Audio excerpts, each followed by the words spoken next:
baru. Walaupun minggu kemarin sempat yang sedih banget karena akun lama hilang, tapi tidak menyurutkan niat aku untuk memberi pengetahuan buat kalian semua. Dan juga alhamdulillah support dari teman-teman di saat akun aku hilang itu, mereka tetap support aku dan akhirnya dibuatlah akun baru dengan tetap menayangkan sharing session with Mami Reni. Alhamdulillah. Oke, sesuai janji aku sore ini adalah kita akan membahas cara mengatasi keletihan dan stres di masa pandemi. Halo Teh Ipi. Oke, saya akan ditemani dengan sahabat saya Fitri Nur Afianti. Beliau adalah Certified Consulting Hypnotist dari National Guild of Hypnotists atau NGH. Juga Licensed Practitioner of Neuro Language Programming (LNLP) approved by Richard Bandler and the Society of NLP. Duh, susah banget ya. Fitri ini adalah praktisi hipnoterapi dan coaching yang sudah memulai praktisi hipno sejak 2013 dan mendalami life coaching di 2015. Beliau sudah menerapi lebih dari 100 kasus dan terdiri atas 500 orang dan lebih dari 100 jam coaching. Oke. Kita tunggu teman aku. Mana nih Fitri? Wait, aku send ya. Kita tunggu teman sahabat aku.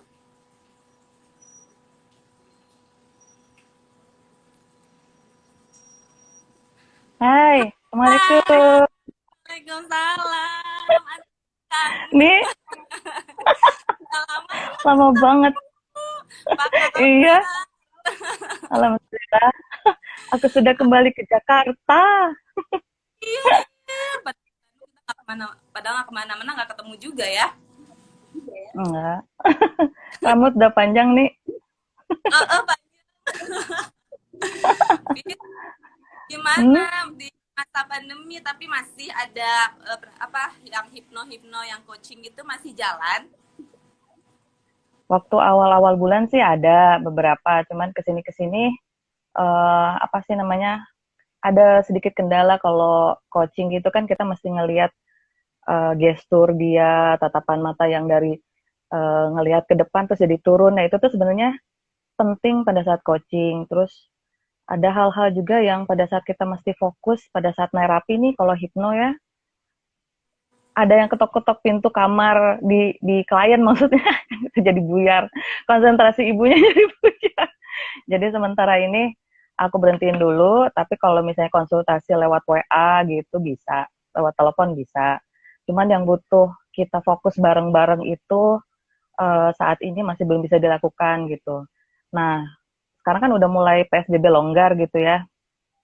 Aku mau coba lakukan, tapi dengan tetap protokol kesehatan itu tetap dilakukan gitu. Ya, pakai masker, terus ya jaga jarak juga gitu. Mungkin suaranya mungkin nanti agak kencang apa gimana.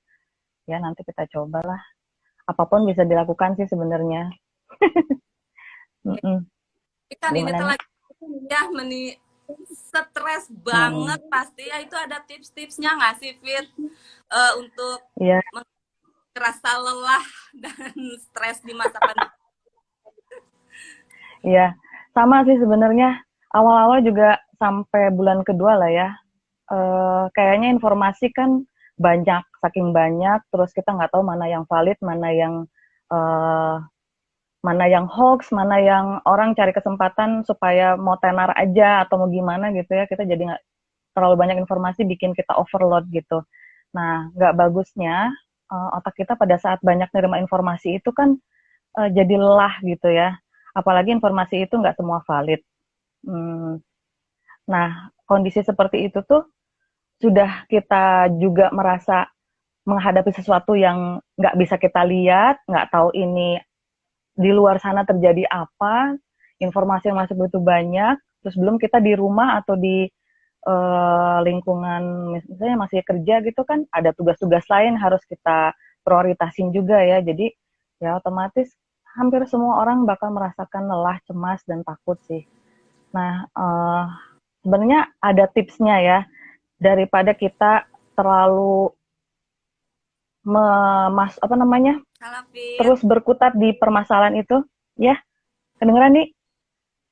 Agak putus-putus tadi, Fit. Oh, putus-putus. Sinyalnya kali ya. Sekarang udah jelas? Udah Oke, jelas? udah. Oke. Oke.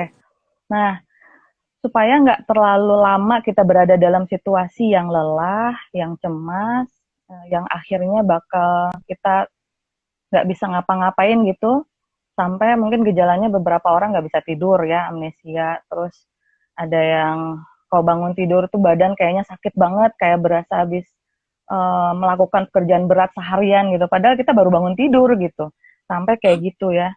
Nah, kuncinya itu memang kita mesti punya waktu untuk diri sendiri, punya waktu untuk sendiri di sebuah tempat yang ambillah yang tenang gitu ya, entah di kamar atau di mana aja. Terus kita bisa fokusin sama diri kita sendiri. Nah, kita sekarang mau belajar, mungkin lakukan tips untuk mind shift-nya dulu atau ya, nih gimana? Boleh. Ya, jadi aku mau nyampein nih tipsnya. Pada saat kita menghadapi sebuah kejadian yang tidak menyenangkan nih di hadapan kita, entah itu sebuah suara atau informasi yang bikin kita shock, kaget, coba kita tarik nafas panjang. Tarik nafas panjangnya tuh 7 hitungan. Kita lakukan sama-sama ya.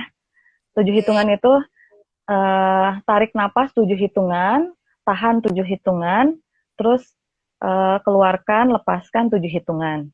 Jadi ya kita mulai ya, coba ya. 1, 2, 3, tarik nafas. 1, 2, 3, 4, 5, 6, 7. Tahan. 1, 2, 3, 4, 5, 6, 7. Lalu hembuskan. 1, 2, 3, 4, 5, 6, 7. Nah, nafasnya tuh perlahan-lahan ditarik, ditahan 7 hitungan, lalu hembuskan 7 hitungan. Nah, sebetulnya lapasnya perlunya 3 kali aja. Udah begitu, Berulang kali sebetulnya gitu. tuh 3 kali aja sih cukup. 3 kali cukup.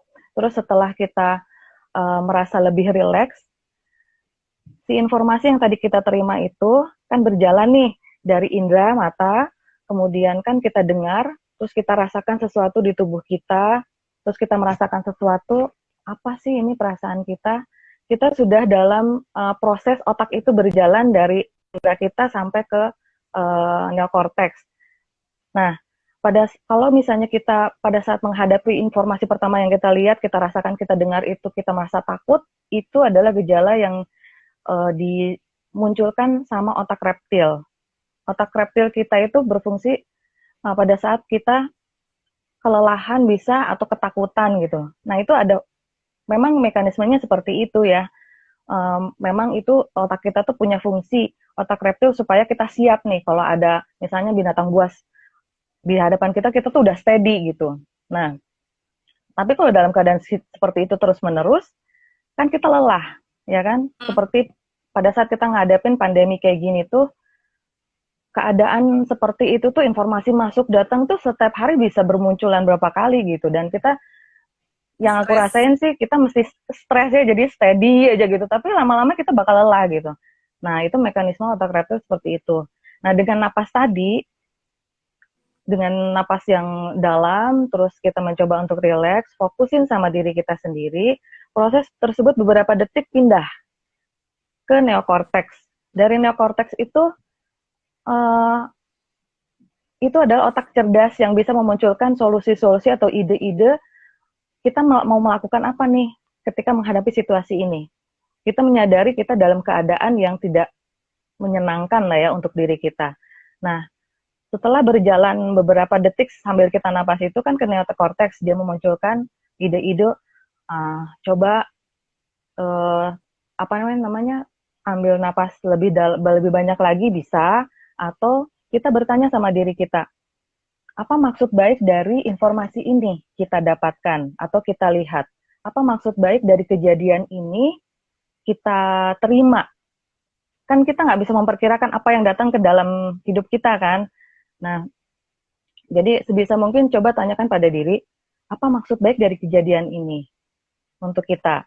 Nah, setelah itu, insya Allah si otak korteks itu akan memunculkan ide-ide positif gitu. Entah itu, oh ya, berarti ada sesuatu yang harus saya lakukan.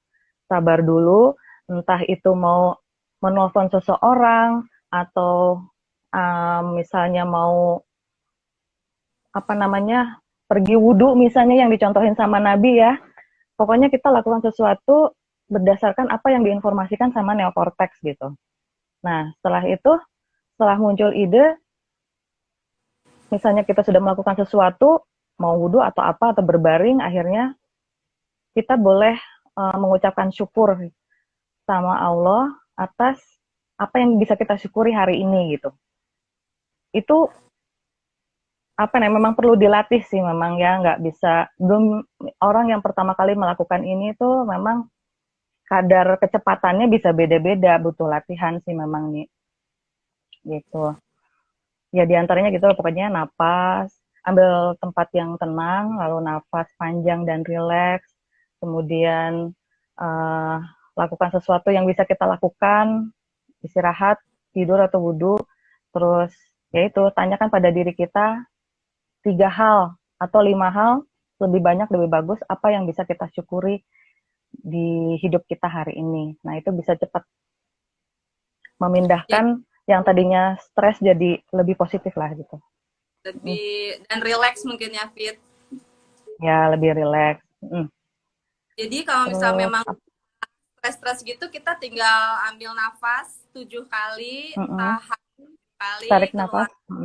tarik nafas, hitungan ke-7, tahan sampai hitungan ke-7, dan dikeluarkan lagi sampai ke hitungan ke-7. 7 Itu hitungan. dilakukan 3 kali. Itu kita nafas 3 kali aja kayaknya hampir 10 detik lah ya. Nah, proses otak dari indera kita sampai ke neokorteks itu, insya Allah itu udah sampai ke neokorteks, sampai kita bisa memikirkan sebuah solusi yang lebih baik daripada sebelumnya gitu loh nih. Jadi kita dengan napas itu ngasih waktu sama diri kita untuk menjalankan proses si otak itu, informasinya sampai ke neokorteks. Otak cerdas itu yang ngasih kita solusi. Kayak gitu. Nah, jadi, terus aku ada lagi nih. Kita... Ya, kenapa nih? Fit? Ada lagi nih. Hal lain yang bisa kita lakukan. Ada 10 hal nih, supaya kita bisa maintain lah ya. Setiap hari, kalau misalnya hal-hal yang tidak terduga itu juga kita hadapin. Mau tahu? Mau. Oke, kita bagi ya. Tahu juga nih.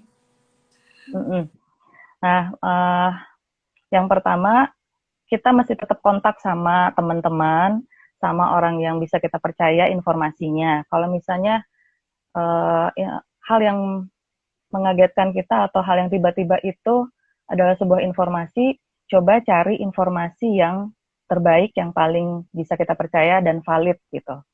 Dari orang-orang itu yang pertama. Dan juga kan kita kadang-kadang perlu mengekspresikan ya, pengen menyampaikan sesuatu tentang perasaan kita. Nah, kontaklah orang-orang tersebut yang mensupport kita. Itu juga penting. Kita mesti punya teman-teman atau keluarga yang bisa backup kita. Gitu. Ya.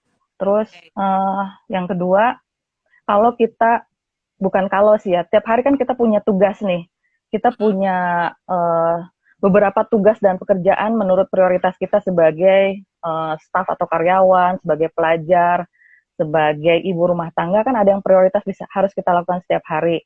Nah, coba sesuaikan standar tugas-tugas kita itu, yang tadinya hari ini harus mengerjakan 10 hal di rumah, coba pada saat kita lagi lelah seperti itu, kurangin jumlah tugas tersebut, sampaikan sama atas